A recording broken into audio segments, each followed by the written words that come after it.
नाज़रीन, कुछ अहम तरीन और इंतहाई परेशान कुन खबरें हैं, ये आपके सामने रख देते हैं। और दूसरी तरफ जो तहरीक इंसाफ बिल्कुल एक ढोंगी बाबा बनी हुई है, एक ढोंग पाकिस्तानी अवाम के साथ, शोधा के साथ, इमरान खान के साथ, इस कॉज के साथ जो तहरीक इंसाफ कर रही है, ये खैर मामूली है। जिस तरीके से ये मुज़ाकरात के नाम पर एक ढोंग इन्होंने रचाया हुआ है और उस ढोंग के अंदर ये शमूलियत इन्होंने इख्तियार करके ये आपके सामने रख देते हैं। और किस तरीके से यानी एक तरफ शहीदों का केस लगा हुआ है, उधर तहरीक इंसाफ नहीं पहुंची, लेकिन ढोंग रचाने के लिए एक ढोंगी बाबा के रूप में अवाम की आंखों में धूल झोंक कर ये मुज़ाकरात के लिए पहुंचे हैं। और वहां पर जिस तरीके से ये मुज़ाकरात को हैंडल कर रहे हैं, लेकर चल रहे हैं, ये वाज़ेह नजर आ रहा है कि निजाम को एक ये बाकायदा से खुला रास्ता दे रहे हैं, निजाम को दरवाजा खोल कर दे रहे हैं कि जनाब ठीक है जी, आपने जो कर गुजरे आप यहां से गुजर जाएं और अल्लाह अल्लाह खैर सलाह। सबसे पहले ये परेशान कुन खबर है, ये मोहतरम जनाब आफ्ताब इकबाल साहब के हवाले से है।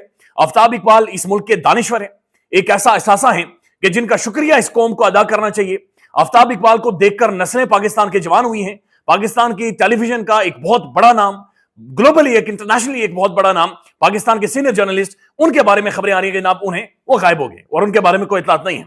जुनैद इकबाल साहब लिखते हैं, my eldest brother Aftab Iqbal was detained at Dubai airport yesterday. यानी मेरे भाई आफ्ताब इकबाल साहब को दुबई एयरपोर्ट पर कल गिरफ्तार किया गया, कल रात गिरफ्तार किया गया। And he is nowhere to be seen ever since. उसके बाद उन्हें उनके बारे में कोई इतलात नहीं है, उन्हें कोई नहीं देखा गया और उनके बारे में कोई खबर नहीं है। इन्होंने जो टैग किया है, इन्होंने दुबई के एम्बेसी को टैग किया है और फिर इन्होंने एफआईए को टैग किया। फिर इन्होंने नीचे लिखा है कि I am writing down with the utmost concerns that my eldest brother Aftab Iqbal, उनका पासपोर्ट नंबर, ये सारी चीजें उन्होंने लिखी हुई हैं। He was posed and he was stopped and detained there without assigning any reason. We have not yet got wind of him ever since. Being a protector of our community, you are requested to please take up the matter. ये दुनिया से ये दरखास्तें कर रहे हैं, embassy से दरखास्तें कर रहे हैं कि बराए मेहरबानी आफ्ताब इकबाल साहब के हवाले से हमें बताएं। सिद्दीक जान साहब लिखते हैं, आफ्ताब इकबाल साहब के हवाले से परेशान कुन खबरें। आफ्ताब इकबाल का टेलीविजन प्रोग्राम पाकिस्तान में बंद करवाया गया, प्रोग्राम रोका गया और उसके बाद ऐसा माहौल आफ्ताब साहब के बारे में बनाया गया कि आफ्ताब इकबाल साहब को पाकिस्तान से जाना पड़ा है। अभी ये मैनचेस्टर के अंदर मौजूद थे और वहां से दुबई आए थे, जहां से इनके बारे में कोई इतलात या कोई खबरें नहीं है। देखिए, ये चीजें हमें डरा देती हैं और ये हमें परेशान इसलिए ज्यादा कर देती हैं चूंकि हमने मोहतरम अरशद शरीफ साहब का दुख झेला है, हमने वो दर्द, हमारे वो सीने आज तक छल्ली हैं। वो एक खौफनाक वाकया वो हमारी यादाश्तों के अंदर, हमारी मेमोरीज के अंदर आज भी मौजूद है। लिहाजा ये जिस तरीके से हुआ है, ये इंतहाई खौफनाक है और ये बहुत ज्यादा परेशान कुन है। अब आफ्ताब इकबाल साहब की जो हालिया गुफ्तगू है या जो बातचीत उन्होंने की है, ये आफ्ताब इकबाल साहब कहते हैं कि जनरल बाजवा साहब ने अपनी पैरोडी की वजह से मेरा शो बंद करवाया था। यानी जनरल बाजवा साहब ने, उस वक्त के मिलिट्री चीफ ने, आफ्ताब इकबाल साहब का शो बंद करवाया था और फिर उनके लिए हालात बहुत ज्यादा मुश्किल हो गए। आफ्ताब इकबाल साहब के ऊपर एक ये भी दबाव था, चूंकि ये इमरान खान को सपोर्ट करते हैं और इमरान खान की बहुत सारी चीजों के साथ स्टैंड करते हैं। बल्कि ये आफ्ताब इकबाल साहब ये कहते हैं कि पाकिस्तान की 70 साल तारीख में इमरान खान को मैंने एक गैर मामूली शख्स के तौर पर पाया है। और अब खबरें आ रही है कि जनाब उनके बारे में फिलहाल कोई इतला नहीं है और कोई पता नहीं है कि आफ्ताब इकबाल साहब कहां पर हैं, किन हालात में हैं, किसने उन्हें गिरफ्तार किया है, किधर चले गए हैं, नोबडी नोस। और दुबई की एम्बेसी इसके ऊपर मुकम्मल तौर पर खामोश है। ये इंटरनेशनली बहुत सारी चीजें पाकिस्तान के हवाले से हो रही हैं और ये गैर मामूली है। ये मुशाहिद हुसैन सैयद साहब की आज की स्टेटमेंट है, जिसके अंदर गुज़श्ता रात उन्होंने टेलीविजन प्रोग्राम में बैठकर कहा कि अमेरिका जो कुछ पाकिस्तान के हवाले से अमेरिका से बयानात आ रहे हैं, ये खौफनाक है और ये बड़े शदीद कंसर्न है और पाकिस्तान में महसूस करने चाहिए। फिर गुज़श्ता रात आपने देखा कि यूरोपीय यूनियन ने जीएसपी प्लस स्टेटस यानी वो बैनुल अक़वामी मंडी है जहां पर हम अपना चूरन जाकर बेचते हैं, हम अपना माल मसनूआत जाकर वहां पर बेचते हैं, हम एक्सपोर्ट करते हैं और वहां से बोरियां भर के पैसे लेकर आते हैं, यूरोज लेकर आते हैं। 2020 के एक सर्वे के मुताबिक $8 बिलियन के हम एक्सपोर्ट यूरोपीय यूनियन के अंदर करते हैं। जीएसपी प्लस स्टेटस के लिए हमने बड़ी तगोदो किया, बड़ी डिप्लोमेसी, बैकडोर डिस्कशन, फिर पाकिस्तान के अंदर बहुत सारी तंजीमों के ऊपर पाबंदियां लगाई, पाकिस्तान के अंदर कवानीन रिफॉर्म्स किए, मदरसों के हवाले से रिफॉर्म्स की। लेकिन अब वही जीएसपी प्लस स्टेटस, उसके ऊपर सवालात उठा दिए गए हैं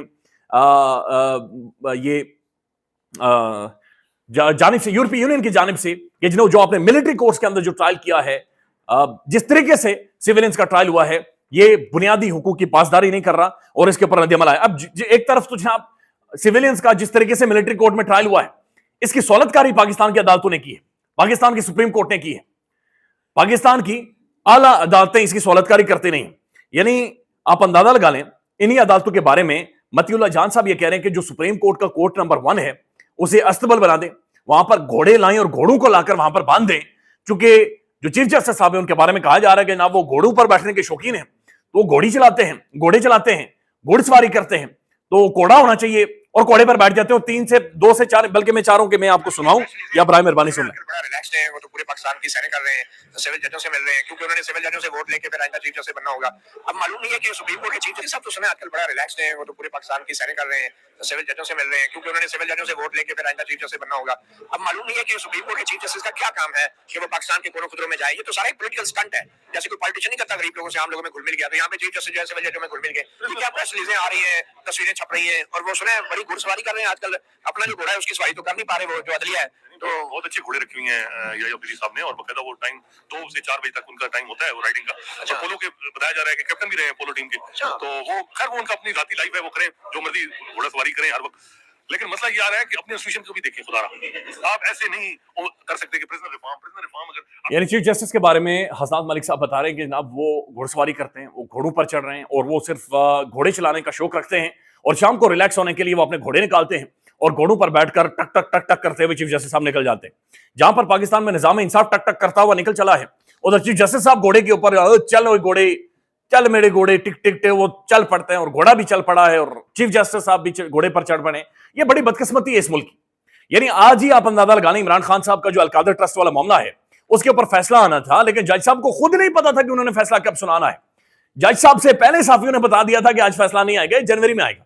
और फिर इसके बारे में जो आम डिस्कशन है या जो सोच मौजूद है वो ये है कि जब तक हाई कोर्ट्स के अंदर आप मर्जी के जजेस नहीं लाते, अपनी मर्जी के चुनतखिब जजेस को नहीं लेकर आते, तो चीफ जस्टिस भी चुनतखिब, हाई कोर्ट के जजेस भी चुनतखिब, केसेस भी चुनतखिब, तो चुनतखिब होगा इस मुल्क के अंदर, और फिर उसी तरह से मामला चलेंगे। तो कहा जा रहा है कि जनाब ये जो हाई कोर्ट के जजेस आएंगे तो उसके बाद जाकर मामला फैसला सुनाया जाएगा। अब दूसरी तरफ जो खबर है, यह खबर तहरीक इंसाफ के हवाले से है, और ये गैर मामूली खबर है। ये यानी समझ से बाहर है कि किस तरीके से पाकिस्तान के अंदर मामलात को चलाया जा रहा है, मामलात को आगे बढ़ाया जा रहा है। आज जो डी चौक के अंदर कत्लेआम हुआ था, उनके शोधा के हवाले से सुनवाई थी, और वहां पर बैरिस्टर गौहर साहब को पेश होना था।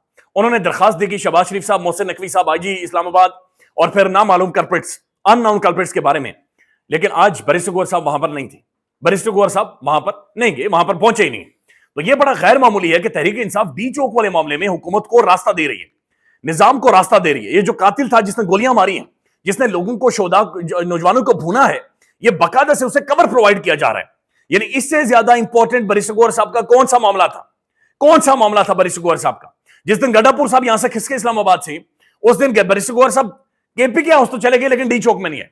अब कोई भी तहरीक इंसाफ की तहरीक उठाकर देख लें, कोई भी ऐसा मामला उठाकर देख लें जहां पर लोग बाहर निकले हैं, पहला बंदा जो सबसे पहले गायब हुआ है वो बैरिस्टर गौहर साहब है। यानी बैरिस्टर गौहर साहब सवाल ही पता नहीं होता सामने आए। ये कैसे कमाल किस्म के चेयरमैन बने हुए तहरीक इंसाफ के, पाकिस्तान के सबसे बड़ी पॉलिटिकल पार्टी के चेयरमैन बने हुए हैं। ना तो इनके बारे में बहुत सारे कहा जाता है कि अंदर इमरान खान साहब कुछ और बताते हैं, ये बाहर आकर कुछ और बताते हैं।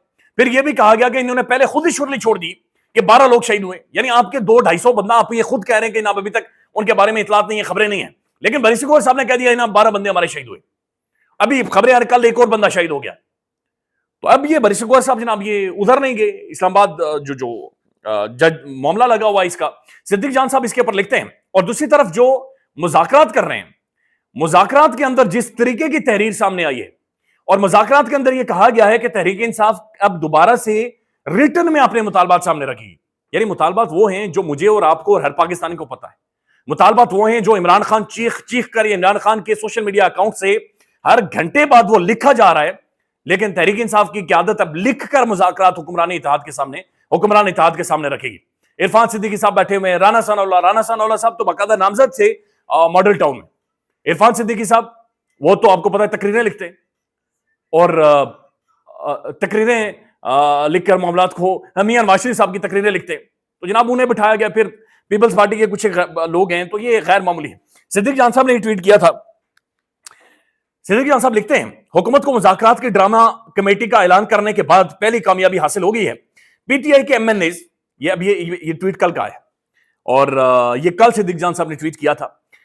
पीटीआई के एमएनएज, सेनेटर्स और मरकजी क़यादत के लोग कल 26 नवंबर के शोधा के कारकुनों के केस के समाअत पर नहीं जाएंगे। ये कल वो ट्वीट कर रहे हैं कि आज ये शोधा के लिए नहीं जाएंगे अदालत में।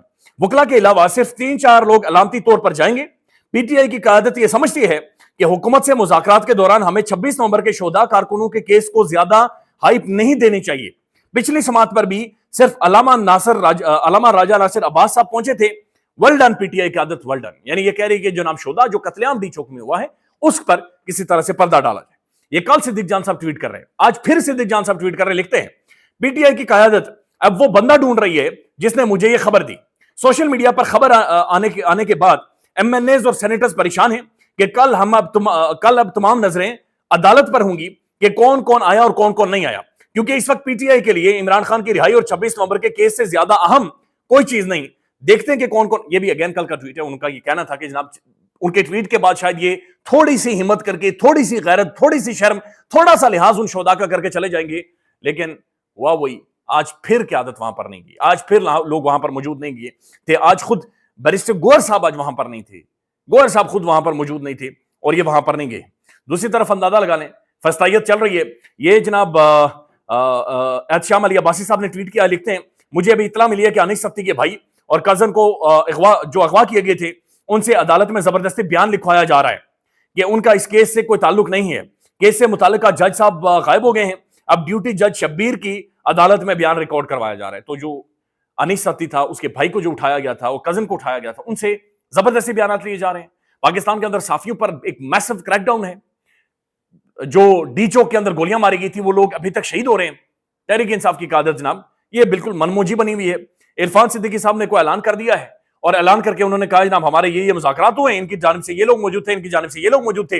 अब इरफान सिद्दीकी साहब जब बातचीत कर रहे हैं तो पीटीवी दिखा रहा है, लेकिन जब बात तहरीक इंसाफ के लोगों की आती है तो पाकिस्तान टेलीविजन दिखा नहीं रहा। पाकिस्तान टेलीविजन का तो खैर बेड़ा गर्क हुआ पड़ा है, इनकी जो अभी हालिया रेटिंग सामने आई है, यानी ये हैरान कुन है कि जिन हीरों को ये उठाकर मार्केट में से चुनकर हीरों को चुनकर हीरों को पीटीवी की रियासती टेलीविजन स्क्रीन के पर जाकर बैठाया है, किसी की रेटिंग 131 है, किसी की 155 है, किसी की 152 है। यकीन माने कि एक आम सा को उठा लेना, अगर वो मेरा माली भी अगर यूट्यूब चैनल, वो मेरे ख्याल में सीडीए का कोई मुलाजिम जो गलियां साफ करता है, अगर वो भी यूट्यूब चैनल बना ले तो उनकी रेटिंग भी पीटीवी के इन एंकर से बेहतर होगी, उसे भी पीटीवी के इन एंकर से ज्यादा लोग देखेंगे। इमेजिन करें कि पीटीवी का जो मॉर्निंग शो है, सरकारी रियासती इस्लामी जमहूरिया पाकिस्तान, न्यूक्लियर एटमी स्टेट, एटमी ताकत, ये दुनिया को टक्कर देने वाली ताकत, उसका जो मॉर्निंग शो है सरकारी चैनल का, उसे 70 लोग देखते हैं, 70। और दिस इज हाउ ये सारे मामला चल रहे हैं और ये चलाए जा रहे हैं। अभी एक और खबर आ रही है जनाब, ये अगेन इंटरनेशनली एक खबर है और खबर ये जेरेमी कॉर्बिन की है। ये अहम तरीन पर्सनैलिटी है, उन्होंने लिखा है कि I remain deeply concerned about the ongoing detention of Imran Khan. His disgraceful treatment is an affront to the democratic rights of the people of the Pakistan. We must continue to speak up for the release of all political prisoners.